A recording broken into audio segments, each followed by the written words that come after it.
Hey everybody, how's it going? Welcome back to Becoming Her Live. This is a space where we grow through what we go through. And tonight we are talking about something real and relatable, the beauty in the mess. Because healing isn't always beautiful, it's not always graceful, and becoming her doesn't always look like a soft aesthetic. Sometimes it looks like survival, sometimes it looks like surrender, sometimes it looks like starting over, which is hard. So I'm really excited to get into this conversation with you guys. I hope you're having a good Sunday so far, a restful Sunday. I hope you brought some wine. I don't know if you saw it in my post earlier, in the story earlier. Get your wine, get comfortable. I brought some snacks. I got some chips and salsa for our little chat. I wanted it to be chill and cozy. I lit a candle. I'm a candle girl. Hi, Linworth. Hi, Nina Yura. Hey, 956. How y'all doing? Thank you for joining tonight. Um, I want to let a couple more people join before we get really talking. Um, but before we do anything, I first want to open with prayer. I did prepare a prayer. I've been hesitant about doing that in this space just because you know how the world is today. But this is my show. So if I want to pray, I'm going to pray.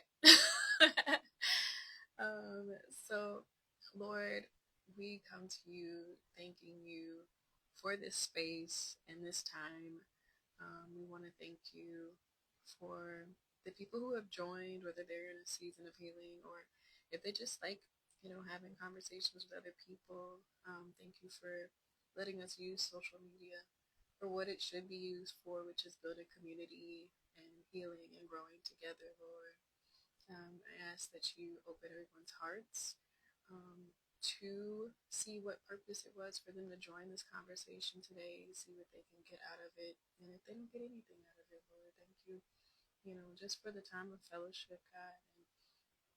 And I hope that people will start to find beauty in places where they may not have seen it before, Lord.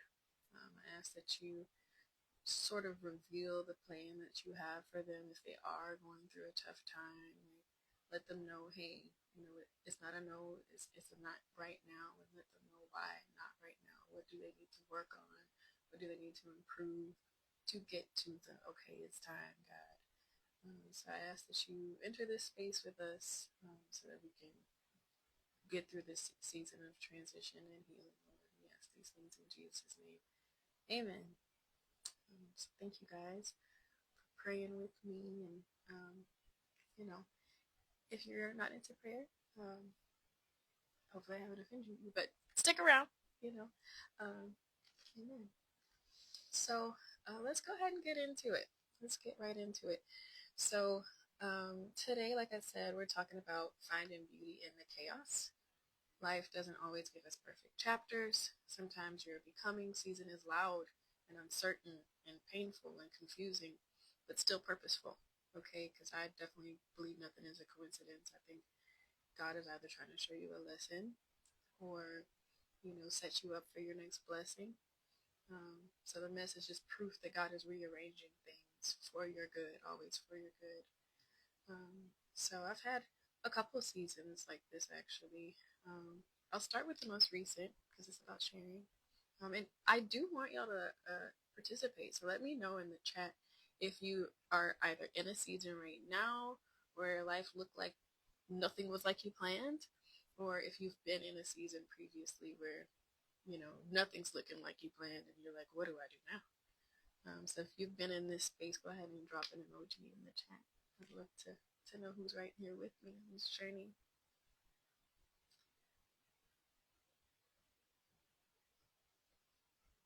Hey, Ronson. Okay. Yeah, so a recent moment where I felt like I was just in chaos was actually this week. And I want to stop and say thank you to all the people who came and checked on me. Because I posted a little note like, oh, I'm so over everything right now. I think, people have been noticing I'm not posting as much or as regularly. And you guys have actually, you've shown up. like my little community, y'all have shown up. I've had at least 6 people call me like, "Are you good? What can I do? What do you need right now?" So thank you guys for doing that. I was trying to move too fast. I, you guys know I've been living with my dad while I'm in this transition season. He's been a beautiful, soft place to land. But I was like, oh, I think I might be ready for Jay and I to have our own space, right? And so I went to try and rent a 3 bedroom, 2 bedroom, 2 bathroom house. Loved it. It was in a nice area close to the airport, 20 minutes out of downtown. I've never really lived in the city. I was like, okay, this is going to be great. It was in my price range. Anyway, didn't work out. I didn't end up in the house. Fine, which it worked out because, like, literally now I'm dealing with car troubles, got the check engine light on. The Lord was like, hold on, it's not time yet. We got a couple of things to get through first. Um, but so that's one thing where I'm like, oh, it's not working out. I really wanted it. Um, you know, I've got things going on with my team at work. As y'all know, I'm a supervisor at a health insurance agency, so got a little rocky things going on with my team. I have a meeting with my manager soon, so I'm like, oh man, I feel like I work really hard to do everything right. Like, why is this happening, Lord? You're not getting me this. Things are messing up with my job. And here I thought I was going to be up for a promotion soon. Clearly not. Like, what are we doing right now? But like I said, sometimes that mess is just proof that God's rearranging things for your good. So, like I said, had I signed the lease on this 3 bed, 2 bath house that I wanted to rent, I wouldn't have had the funds to go get my car repaired. I wouldn't have had the funds to, book my trip to Japan that I'm going to be taking in May. So I feel like he's just lining things up better for next year for me financially. So yeah, and then you guys all know my heart and joy, my soul, Jay. That was a total season of chaos. He had a month-long NICU stay. He was seeing like 6 specialists. Even now, he's got his upcoming heart procedure. And so I'm like, God, he's 5. We've been having his heart monitored by cardiology every year, and it's been nothing every year, and it's been nothing. Why is this the year that there's something? And now we got to go have the procedure in 2 weeks. And so, like I said, beauty in the chaos, because talking to his doctors, some good things are going to come out of this. His lungs aren't going to be working so hard because physically he's got this little hole in his heart. The hole had tried to close itself, so it created a pocket, and the pocket is pulling blood away from his heart. It's causing his heart to work overtime, to be enlarged, which is causing his lungs to have to pump harder to now pump oxygenated blood to this now enlarged heart. So it's giving him like asthmatic symptoms, and so they're thinking once they close the hole in his heart, it'll help him breathe a little bit better, things like that. So like I said, it's a chaotic period, but some beauty is going to come out of that in the end. Hey, Perks, thanks for joining. So yeah, do you guys in the chat have any moments recently or in the past that stick out to you where you felt like things were in chaos, but it turned out to be a lesson or a blessing in disguise for you?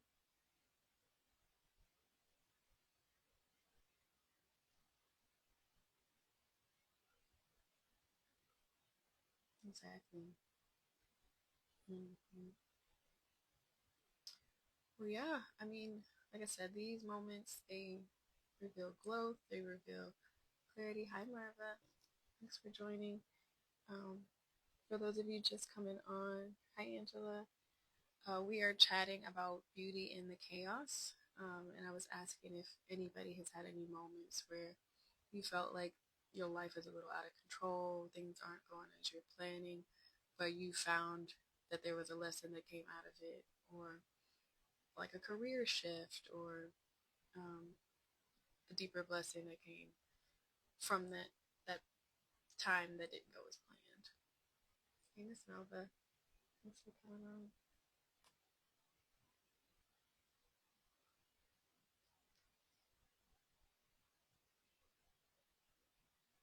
Yeah.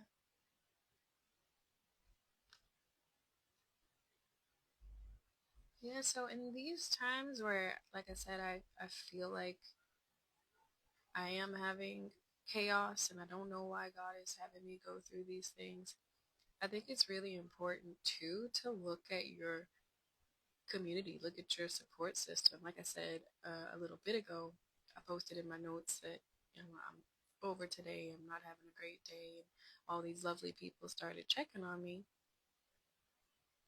Um, all these people started checking on me. Thank you, Marva. Can you hear me a little bit better now?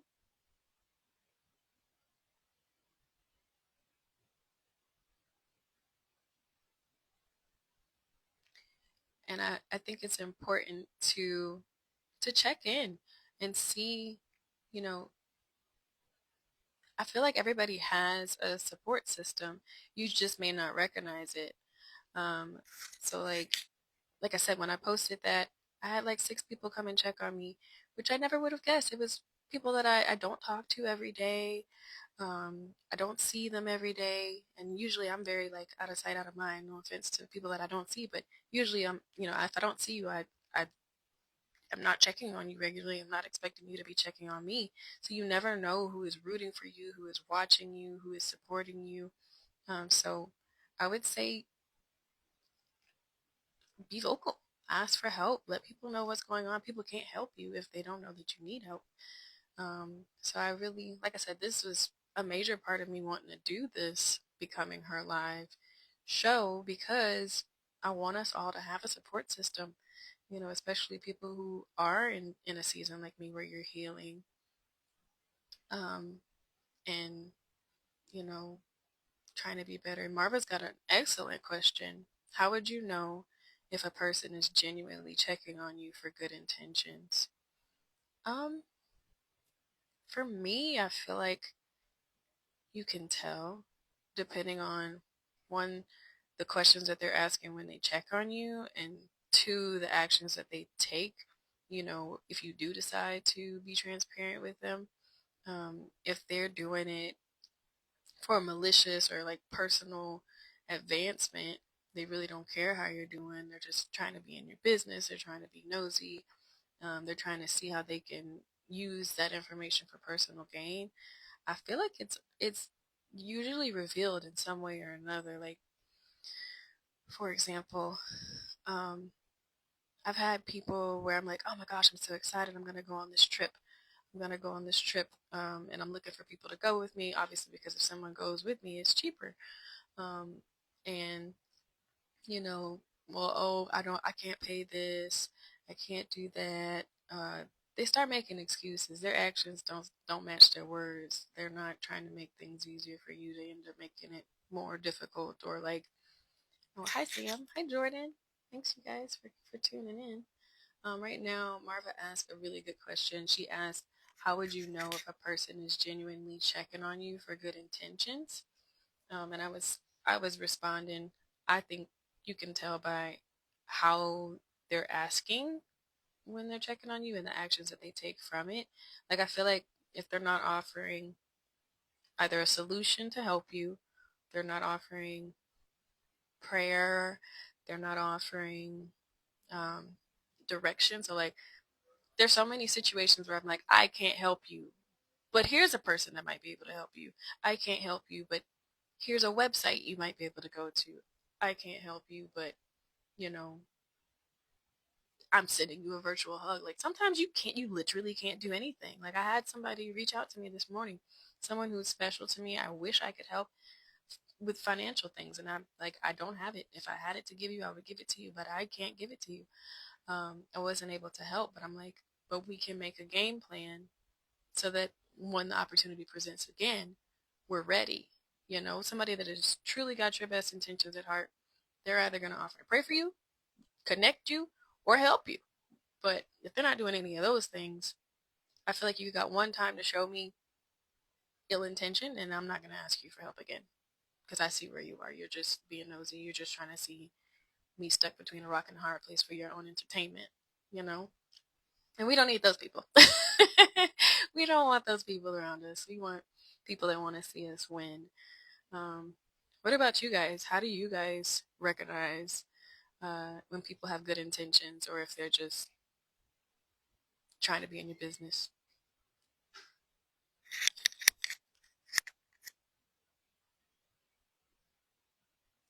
Thank you, Marva. I'm glad you agree with me. um, Miss Melva says, so true. Awesome, awesome. Yeah, I love that you guys are asking questions. I love the engagement. Thank you so much. Sam says, only time will tell. I agree. Like I said, see how they're responding, see what their actions are showing, and if they line up with, the words that they've been telling you. Sam says, but when somebody shows you who they are, believe them. Oh my gosh, yes. My mother says that to me all the time. It is something that I struggle with because I'm like, nah, they didn't mean it that way. They didn't mean it that way. What they really meant was this. And she's like, no, no, this is what they said. This is what they did. That's what they meant. So absolutely. Great point, Sam. Um, hey, Billy, thanks for joining. For those of you guys just coming on, Marva had asked a really great question about how we know when somebody's reaching out to see if we're okay. They're checking in on us if they actually have good intentions. And so we've been getting some really good answers about how people know. Um, but to go back to what we were talking about before, you guys, see who your support system is because that's been my favorite part of modeling and acting. The amount of people who want to help me, who want to see me win, who will just randomly reach out and say, "Hey, I'm praying for you. I see how hard you're working. It's gonna happen for you, sis. Like, don't change who you are. Don't compromise your values. Keep going." Um, and they do it at just the most perfect time. Like, they'll just send me a meme or they'll send me a prayer, and I'm like, "Wow, thank you, Lord. Like, I needed that today." Marva says, I feel like sometimes when they offer you help and ask you if you're okay, I feel like sometimes when they offer you help, ask you if you're okay even when all is well. Did I get that right, Marva?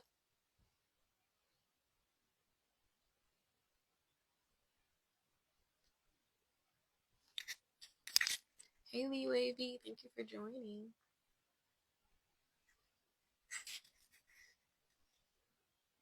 Yeah.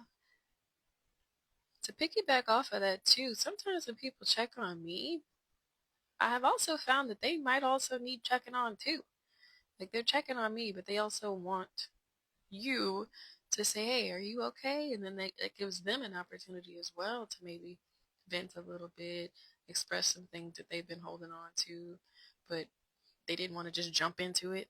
They wanted to do a temperature check and see how you're doing first, but they're like, I really need to talk to somebody about this. Like sometimes it's that, and then you're helping each other, which is my favorite. I prefer it being a give and take than all taking. So yeah, definitely that. Marva says yes, even when everything is okay, they still check in. Yes. Oh, that's a good one. Okay, so I see what you're saying now. You're saying people who have good intentions and actually are truly concerned about you, they'll check in on you even when they don't think something's wrong. Yes, absolutely. The consistency. That's important. I agree. And those are my favorite people. I love when people are just like, hey, I didn't want anything. I'm just checking on you. And I try to be that person for people too, especially if I know they don't have anybody to do that for them. That's huge. Like if you're in the city by yourself, you don't know anybody, you don't have family, like when you are in a dark place, there's nobody there that's going to go to your place and just pull you out of it. Those are the people that I really am like, you good? You all right? You need something? So, good point, Marva. Absolutely. And Miss Melba, I agree. People need genuine kindness. They do. And I think that's why, like, this is my favorite time of year because I feel like you get more of that. You get more people. Hey, Rich. Thank you for joining. This is my favorite time of year because you get more people who are checking in on you and are like, hey, I know you lost so and so last year. This might be a hard holiday for you upcoming. You okay? You need me to make you a casserole or something like that, I feel like there's more of that. I don't, between Halloween, Thanksgiving, and Christmas than there is the rest of the year. So that is honestly my favorite part of the holidays, when people are just like nicer to you, or they're like, you're in the stores, and where, last month they might not have let you get your purchase because you're $1 off. They'll be like, take it, you know, we'll make up that dollar somewhere else. Hi, Gladys. Thank you for tuning in. I miss you. Um, for those of you just coming on, we've been having conversations about the beauty and chaos, and how sometimes your life doesn't look like what you planned, but it's because God is rearranging things for your good. And then we've been talking about recognizing your support systems, and how, what those look like, how to recognize when people are actually checking on you with good intentions, or if they're just, trying to be in your business. Um, so yeah, Miss Melba says, people reaching out and offering support. This is warmth and compassion to me. Absolutely. That is, oh my gosh, my favorite kind of hug. Like, just let me know I'm on your heart, I'm on your mind, thinking about me. Yeah, we need more of that. Oh, how are you guys finding beauty in your daily chaos? Or do you even look for the beauty in your daily chaos? Or are you too busy, like, I gotta check these emails, I gotta answer these texts, I gotta get dinner on the stove, I gotta do all these things? Like, how do you actively get yourself to pause and be like, okay, my dinner didn't come out great. The dryer didn't dry my clothes the first time. I gotta dry them again. But this is a beautiful day still. How are you guys doing that?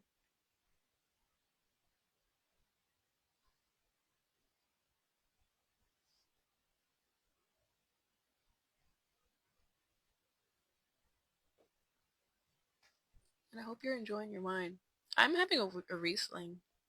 I like Riesling. I go back and forth between reds and whites. Tonight I wanted white because I'm gonna have some like uh some chicken carbonara later. I haven't had my dinner yet, but the white would pair well with that, I think. Miss Melba says, I look for beauty in others and within myself. Oh, that's good.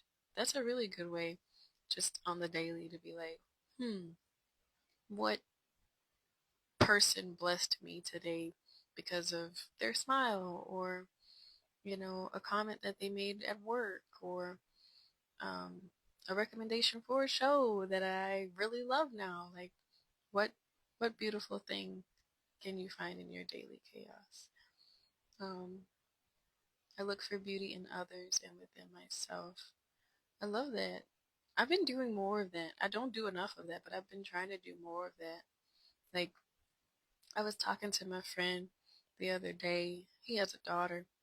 Um, and I don't think a lot. Obviously, I'm a girl, I'm a boy mom. So I don't think a lot about girl dads, and how, especially teenage girls, dads of teenage girls, how, they have this whole world they have to teach their daughter how to maneuver, as far as like, um, society is telling you it's okay to wear these things, but also we haven't prepared them to protect themselves when they go out wearing things like that, and they're not mature enough to think, oh, you know, this might be inviting the wrong kind of attention, things like that. So, like, he was having a conversation with me about maneuvering those kinds of conversations with his daughter without making her feel like he's not valuing her opinions and things like that. And I was like, you're such a good dad. Like, that is beautiful. That is amazing that you take that into consideration. Like, you're obviously, as a father, you want to protect her and prepare her, but being mindful that you don't want to be closed off to how she may be feeling, desiring popularity, desiring attention. Like, I remember as a teenage girl, like, I want to be noticed. I want a guy to ask me on a date, even now. And so the early stages of that, and helping her maneuver that, like, he's doing such a beautiful job. And I made sure to tell him, but like you said, Miss Melba, I'm talking a lot. Sorry. Like you said, looking at the beautiful things in other people. Um, Gladys says, I think worship music helps me the most. when I can't think of something positive, it's usually already written in a worship song, and I can just lock in and agree with what's being sung. I love that. I do that too. Actually, Gladys, I do that too. I try and do it in the mornings, because I also want to like set my intention for the day, set the mood for the day. I feel like how you start the day, it's how the rest of the day is gonna be usually. So definitely worship music. Hi, Kita. How you doing? Thank you for joining. Um, right now we're talking about how we find beauty in our daily chaos. So, Kita, if you have ways or things that you do to help find beauty in daily chaos, we would love to hear what you're doing.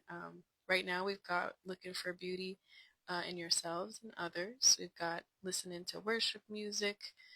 Um, for me, like I said, I think it's like Miss Melba, looking at other people and how they're maneuvering the day, even if it's just at work, like, how you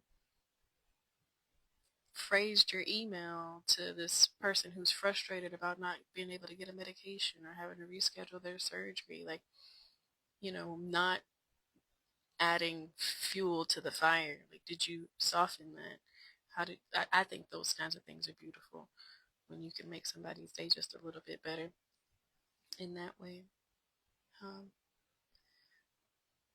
what's one thing you guys are giving yourselves grace for right now?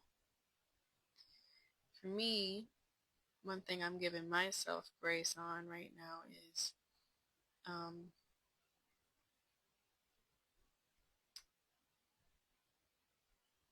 learning to be alone and not always being comfortable just being alone. I've never had to be alone. Like, I'm the oldest of four. I always had somebody in the house, and when I went to college, I had a college roommate. Like, I've never had my own place. I've never just been by myself for longer than a day. So that's why I've been like trying to take more solo trips, trying to just go out by myself and not feel like I'm trapped if I can't go somewhere, if I don't have anybody to go with me. Like, oh, I can't go out to eat. I can't go to this movie. I can't do these things because I'm by myself. So I've been trying to give myself grace. Either if I do feel like I'm shutting down, um, and just needy. Hey, can you do this for me? Can you do this for me? Can you be on the phone with me while I'm in the car? Like, trying to just be okay in these quiet times by myself, doing nothing, and yeah, giving myself grace with learning how to do that. Miss Melba is giving herself grace to always have room to be a better version of herself. Oh, that's good. I love that. Give yourself grace to to have room to be a better version of yourself. Yeah, and that's hard to do too. Because I mean, I don't know about you guys, but for me, like, just taking that time to sit down and say, hey, there's some things I need to work on. What are those things? Which is what I want to do next episode, actually. You guys come with your pen and papers ready. I want to do like a little workshop sort of a situation where we like list out the things that we feel like we want to work on in the next, you pick the time frame, like 3 months, 6 months, a year, and like what actions you need to take in order to get to that or get to the goal or improve, and then how you plan to measure that improvement. That is something that I want to do as part of this healing series. But great answer. It's been so good. Okay, well, I super appreciate you guys coming on and tuning in and being open. Oh, Billy says, for me, it's my parenting, like your friend. I'm a parent of a teen and trying to teach and protect, but not restrict opinions and shelter. That's, yes, exactly. See, you know exactly what I'm talking about. That's huge. Yep, give yourself grace with your parenting because there is no handbook for that. I definitely agree with you there. There's so many times, especially like I said, with being a boy mom, like I've never been a boy. So I don't know what little boys are thinking half the time. I don't know the journey of going from boyhood to manhood And, I don't know the secret rites of passage that every man has to go through. Like, I don't know how to boy. So I definitely lean a lot on my dad. I lean a lot on my cousins.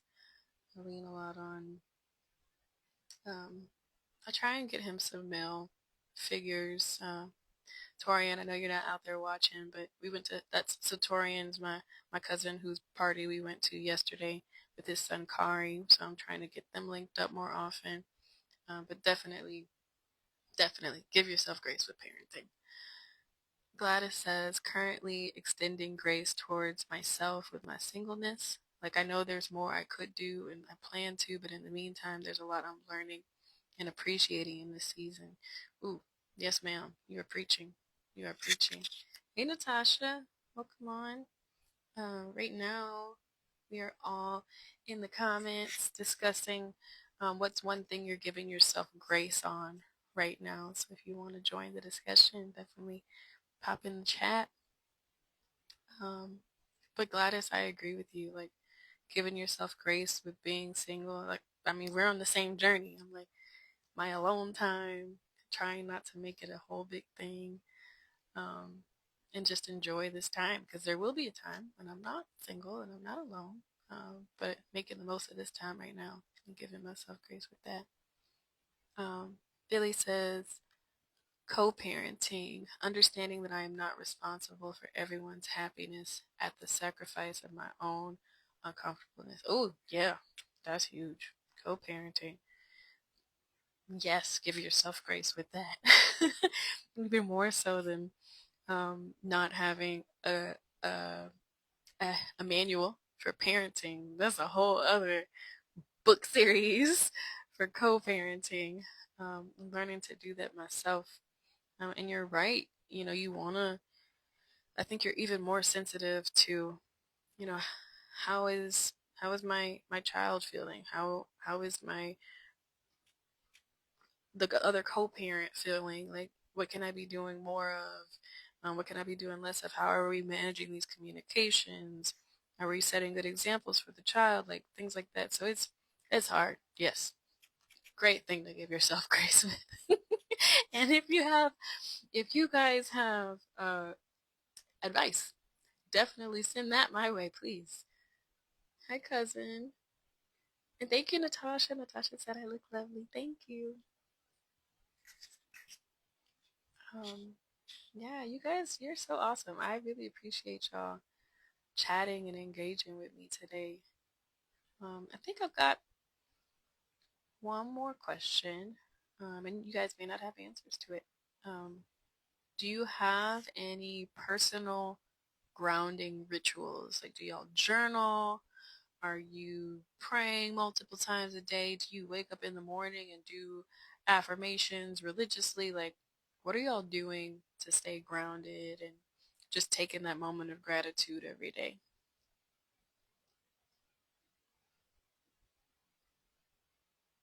I'll say for me, I don't currently have a ritual. I was like Gladys at one point, starting my everyday with worship. I would put on music while I make my coffee, and I would have a moment, or I would have like at the end of the day after I've got Jay to bed, I've taken a bath, I would do the devotional on the Bible app. But the closest thing I've got to a ritual right now is my Duolingo. I'm trying to learn Japanese for my Japan trip. I don't know if that counts. I really don't. Um, but yeah, I wanna get back to, either journaling or doing daily affirmations. I think that would be really good for me in this season. A little sprinkle of positivity uh, once a day, if not multiple times a day.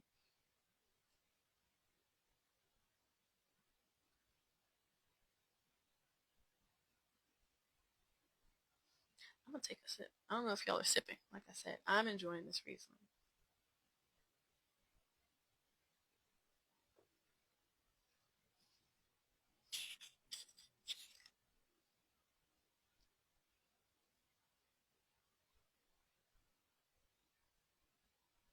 Okay. Well, I did prepare a scripture for tonight, you guys. It's Ecclesiastes 3 and 11, which reminds us. Let me see if I can find it.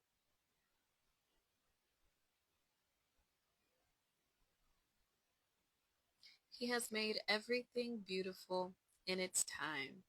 He has also set eternity in the human heart, yet no one can fathom what God has done from beginning to end. And so to me, that really summed up what we've been talking about today. Like, you don't know what his plan is, and things may look messy right now, but it could be a masterpiece in progress, and you'll see it in time. But you just gotta stay the course, stay plugged in. Um, oh, we got another thought. Gladys says, I want to make a strong habit of morning time with the Lord, same as you. I had a whole thing in the mornings with worship and a devotional, but life be life in. Yes, ma'am, it does. I want to start it up again this week. Okay. Yeah, if you do start doing your devotional, I'm happy to do it with you. We can build this habit together. Hi, Naney. Thanks for joining. Um, absolutely. So that sounds good. Um, well, you guys, I want to get it closed because I do want to go get to my chicken carbonara. I'm hungry now. I want to end today with a closing affirmation. So today's affirmation is, even in my mess, I'm still becoming. So if you'll say that again with me, even in my mess, I'm still becoming. And that is what I will leave you guys with. So thank you so much for joining me for episode 3 of Becoming Her Live. If this blessed you, please share it, save it, tag another person who's becoming and is in their season where they're in a mess and they need a little encouragement. And I hope that you guys will meet me here next Sunday at 6 p.m. Thanks, you guys. Have a good rest of your Sunday.